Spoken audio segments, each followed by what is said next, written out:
Is the offense all the way back? No.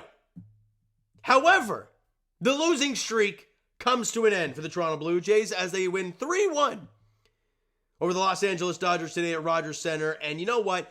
I'm going to see all over the comment section. I'm going to see all over Twitter. I'm going to see it everywhere. Yeah, but the offense still stinks. And I'm like, no shit, Sherlock. Like, we all know this is still a thing. But you know what? We just went through watching this team lose 5 in a row where they couldn't win a damn game to save their life. Okay? And not only did they win the game today on a Sunday afternoon, they won it at home, so good vibes in the stadium. And you saw some incredible plays. You saw a home run, Alejandro Kirk's first. Your ace, Kevin Gausman, was his best start of the season for him.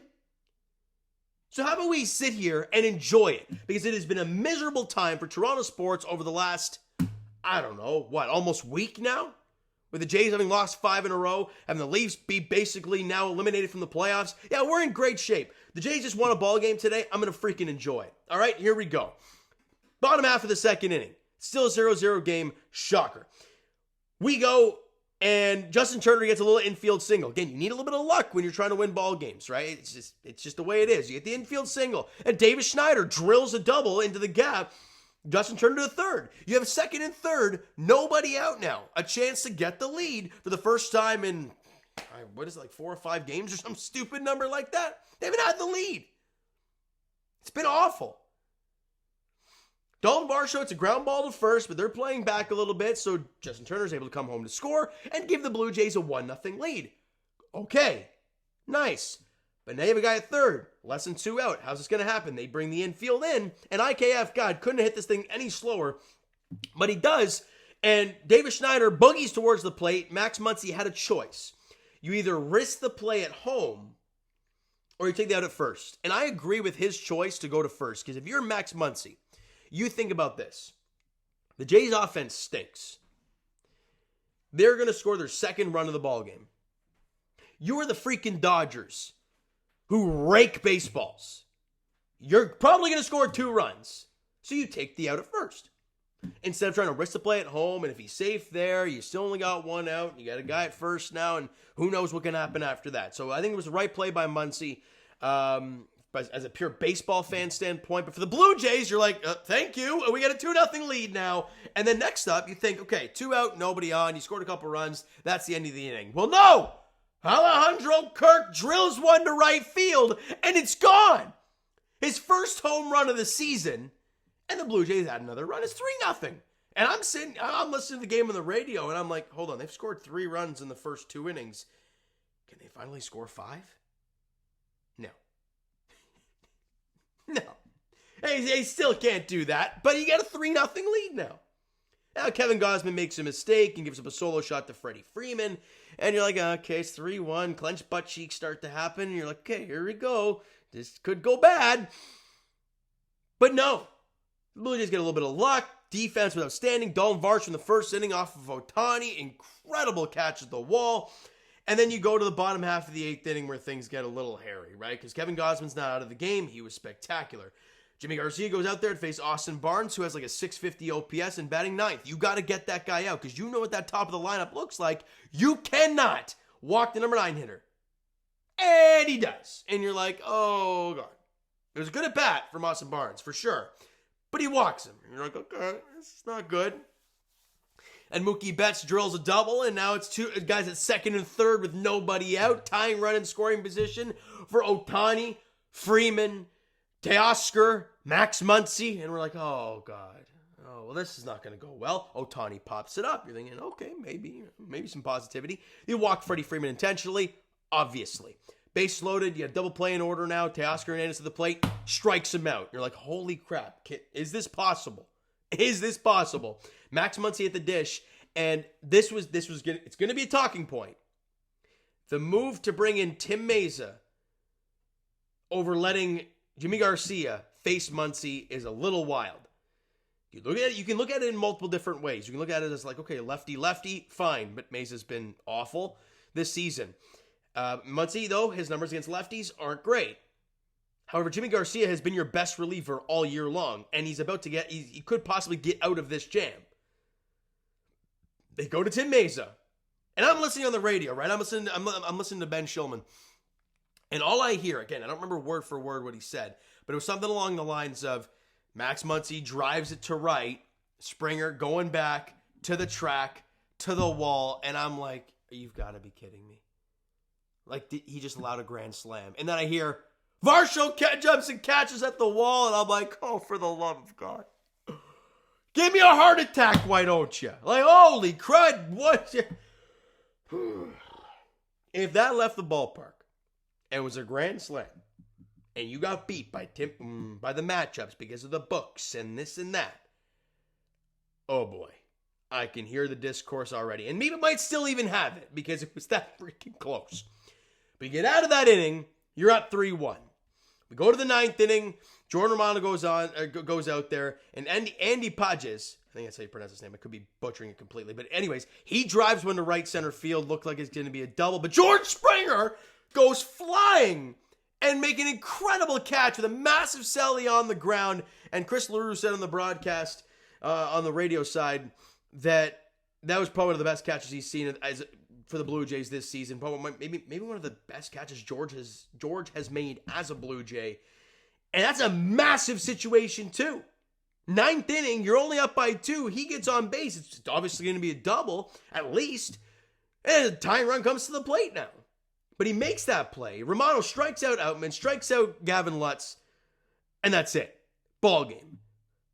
What a game. Like, I get it. Not pretty, 3 runs, 8 hits, but holy crap. Pitching and defense. You know, Ross Atkins was all kind of horned up for this result, right? Because the pitching and defense, the run prevention team, won this game today. And they love it. And every Jays fan's like, damn it, we want these guys gone. And now they won a game because of that. Oh my God. But anyways, let's get to the offensive stuff because it still wasn't all that great. Vladdy, okay. There's good and bad. That first hit, drilled it.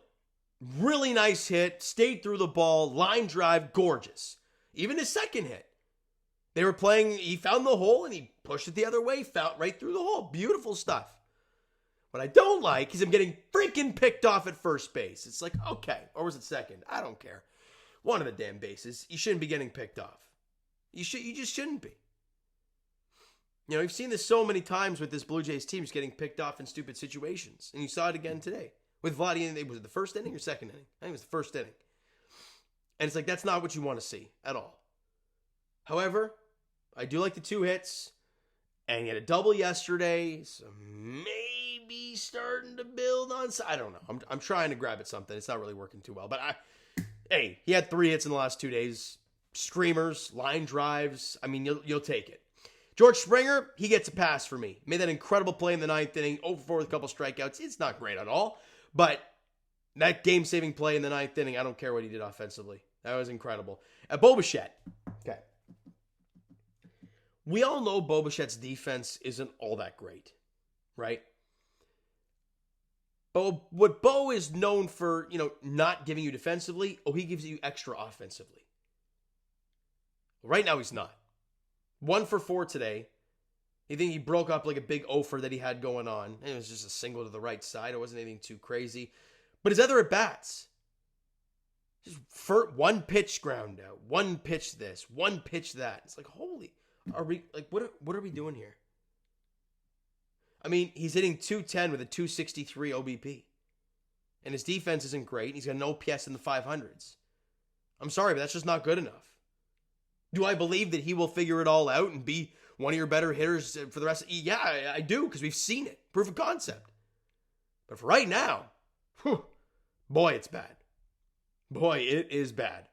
And your top 3 guys in the order, as much as I'm trying to talk them up a little bit, they went, 3 for 12, which is fine, I guess. They're all singles, so that's something to keep an eye on as well. David Schneider, a good day for him. 1 for 2 with the run scored.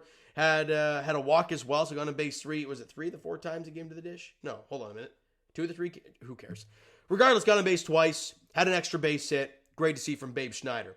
Dalton Varsho, the bat's gotten kind of cold, but if you're going to give me that defense and you're going to make those type of plays, I don't care. And Alejandro Kirk. Captain Kirk, who has been talked about ad nauseum over the last little while, about his bat having nothing. At a 460? No, that's not Varsho. Hold on a minute. Alejandro Kirk. A 451 OPS going into play today. It's not been good. And his OPS, you date back to like the All-Star game where he participated in. I think it was the 2022 or 2020? The one where Alec Manoah was in it. That was 2022, isn't it? Either way, since then, his OPS is around the same as IKF. Like that's kind of where we're at. So to see Kirky go 3 for 3 with a run scored, an RBI, hit a home run, and hit the ball hard on a line, because that's what he was so talked about when he came to the Blue Jays, when he came up to the team, was line drive city. And you saw that again today. So really good day in the office for Alejandro Kirk. He desperately needed it, and boy, did this team need it as well. 8 hits for the Blue Jays total, 6 strikeouts. They walked once. Again, not great offensively, but you'll take the win as they come. Kevin Gausman, other than a missed pitch to Freddie Freeman, was awesome. His best start of the season by far. Only had 5 strikeouts, but boy, 7 innings, 5 hits, 1 run, 5 Ks, didn't walk anybody, and you're facing that lineup? Yeah, he was good. Jimmy Garcia, 2/3 of an inning, allowed 1 hit, 1 walk, and a strikeout. Tim Meza went 1/3 of an inning and made us sweat through every second of it. And Jordan Romano got his 4th save of the season, 4 for 4 on the season for him. Clean inning of work, no base runners, couple strikeouts, thanks to George Springer. All right, we move on now, because the Blue Jays now take on the Kansas City Royals again after just seeing them just last week in KC.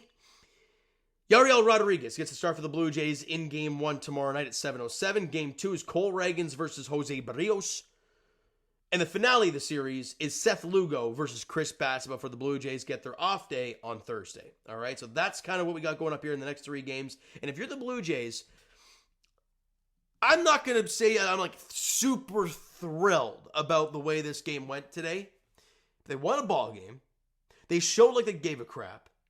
They played incredible defense. They got a couple timely hits and some small ball plays. You got enough to win. And the vibes were immaculate at Rogers Center. Can they build off of that? I'm not saying score 20 runs tomorrow. I'm saying give me, 5. I know it's been a tall task for this team. 5 runs tomorrow and get a win. And win back-to-back games, get the offense feeling a little bit better. I don't know, get the good vibes flowing a little bit heading into that Thursday off day. That's what we want to see, because then after the off day, you're in Washington against the Nationals, which, they're not that great either. So you have an opportunity. I'm not going to talk down to the Royals because they've been playing some good ball. But the Blue Jays should win that series at least 2 out of 3. And you need to see it if you're this team. You win 2 out of 3, you're 500 going into the off day, and we can all just kind of take a deep breath for a minute. All right? So you know what, guys? That is going to do it for this one. If you enjoyed the video and the win today, because it was an entertaining game to say the least, hit that like button. Do appreciate it. Hit the subscribe button. You guys not done so already. Comment down below your thoughts on the video, thoughts on the game. Would you like, would you not like from the game? For the Toronto Blue Jays, Twitter, Discord, Instagram, TikTok, all that stuff is down below. So follow up there if you haven't done so already. And I will talk to you guys on Leafs Edition Tuesday. Could be the last one of the year. And that's for the Blue Jays. I'll talk to you guys tomorrow night. Game 1 of the 3 game set against the Royals at Rogers Center. Yariel Rodriguez gets the start for the Blue Jays in Game 1. 7:07 first pitch there. Thank you so much for listening and watching. I hope you enjoyed the video and the win today. I'll talk to you guys then.